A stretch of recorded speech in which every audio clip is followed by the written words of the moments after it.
السيدات والسادة، أقف أمامكم اليوم كواحد من أبناء مصر مهد الحضارة الإنسانية، ومن هذا المنبر أستهل حديثي بتوجيه التحية لشعب مصر العظيم.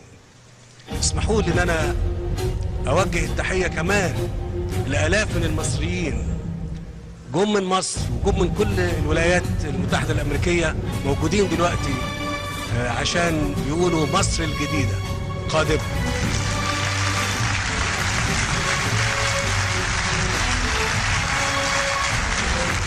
السيد الرئيس والسيدات والسادة، نقلت إليكم وبكل تواضع رسالة المصريين، نساؤهم قبل الرجال وشبابهم قبل الشيوخ.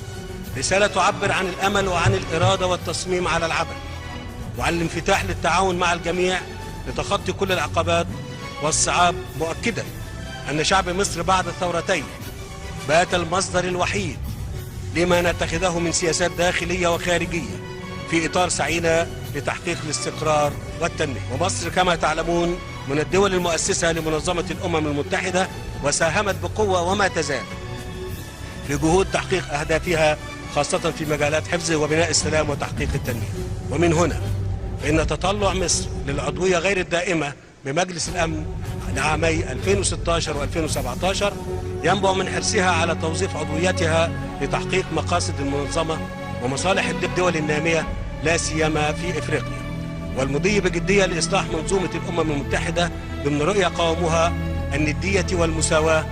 ولذا فإنني أدعو الدول الأعضاء لدعم ترشح مصر لعضوية مجلس الأمن الدولي. تحيا مصر، تحيا مصر، تحيا مصر،